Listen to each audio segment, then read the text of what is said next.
Selamat malam Bapak Giovanni Alberto di tempat. Perkenalkan, nama saya Genta Kurnia Bramantio dengan NPM 61321011154. Pada kesempatan kali ini saya akan mempresentasikan tugas 2 dari supply chain digital yang berdasarkan dari perusahaan Siemens. Untuk selanjutnya kita akan masuk ke bagian proses di mana IoT digunakan. Yang pertama terdapat Smart Logistic dan Asset Tracking, di mana Siemens ini menggunakan IoT dalam logistik pintar untuk memantau pergerakan dan kondisi barang dalam rantai pasok.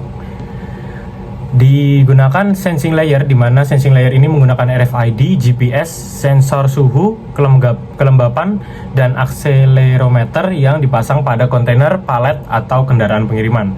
Sensor ini berguna untuk Sensor ini akan mengumpulkan data real time tentang lokasi barang, kondisi lingkungan, dan potensi guncangan selama transportasi berjalan.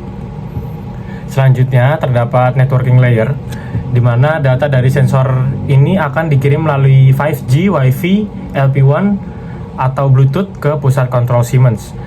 Sistem fleet management ini digunakan Siemens untuk dapat berkomunikasi dengan kendaraan dan gudang menggunakan IoT gateway. Kemudian ada data processing dan cloud layer. Data yang diterima dari sensor akan dikirimkan ke Siemens MindSphere atau platform IoT berbasis cloud. AI dan machine learning menganalisis data untuk mendeteksi anomali dalam transportasi, seperti penyimpangan rute, atau perubahan suhu yang bisa merusak barang. Kemudian terdapat application layer. Nantinya, operator logistik dapat mengakses dashboard berbasis web atau mobile apps untuk melihat status pengiriman secara real time. Sistem ini akan memberikan notifikasi jika ada keterlambatan atau kondisi yang tidak sesuai, seperti perubahan suhu melebihi batas normal.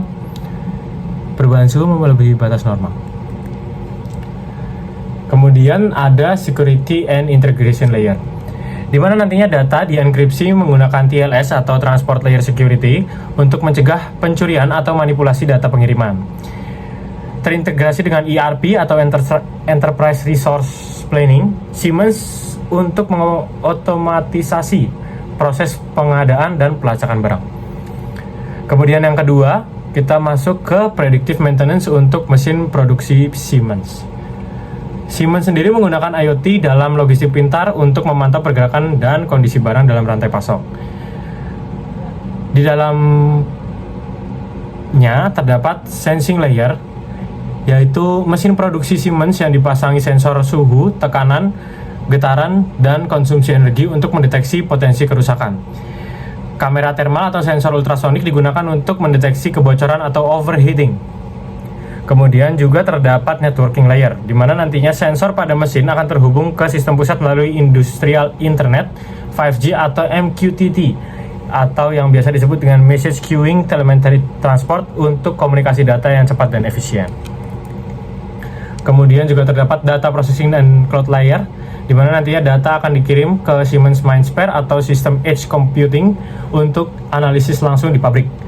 AI memprediksi kemungkinan kerusakan komponen dengan mendeteksi pola abnormal dalam data yang dikumpulkan. Kemudian terdapat application layer, di mana tim maintenance nanti dapat melihat kondisi mesin melalui dashboard berbasis cloud. Jika terdapat indikasi masalah, sistem mengirim peringatan otomatis ke teknisi untuk melakukan perbaikan sebelum mesin benar-benar rusak. Kemudian ada security dan integration layer, di mana data dari mesin akan dienkripsi menjadi AES atau Advanced Encryption Standard untuk mencegah manipulasi atau akses yang tidak sah. Kemudian kita masuk ke bagian pemanfaatan IoT pada bagian lain. Yang pertama terdapat Smart Warehouse Management, di mana memiliki beberapa manfaat, yaitu meningkatkan efisiensi penyimpanan dan pengambilan barang, mengurangi kesalahan stok dan memastikan ketersediaan bahan baku secara real time, mengoptimalkan ruang penyimpanan dan pergerakan barang. Kemudian yang kedua ada Energy Management in Manufacturing, di mana juga terdapat beberapa manfaatnya, yaitu mengoptimalkan konsumsi energi di pabrik. Yang kedua, mendeteksi pemborosan energi dan mengurangi biaya operasional. Yang ketiga, memastikan penggunaan energi sesuai dengan kebutuhan produksi secara real time. Selanjutnya kita masuk ke skema kerja dari IoT. Untuk bagian yang pertama, yaitu bagian Smart Warehouse Management, terdapat beberapa sensor yang digunakan, yaitu ada RFID, sensor suhu dan kelembapan, serta sensor beban dan tekanan. Untuk data yang diolah dan diperhitungkan itu ada lokasi dan jumlah stok barang, kondisi penyimpanan baik itu suhu, kelembapan dan juga tekanan. Yang terakhir ada waktu keluar masuk barang untuk analisis alur distribusi.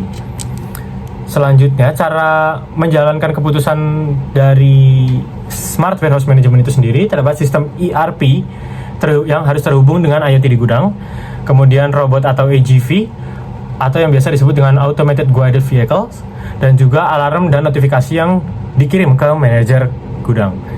Untuk keputusan yang dihasilkan sendiri, yaitu prediksi kebutuhan stok untuk menghindari kekurangan kelebihan barang, optimasi tata letak gudang untuk menempatkan barang yang sering digunakan di lokasi yang lebih mudah diakses, dan otomatisasi pemesanan ulang. Jadi jika stok barang hampir habis, sistem akan memesan secara otomatis ke pemasok.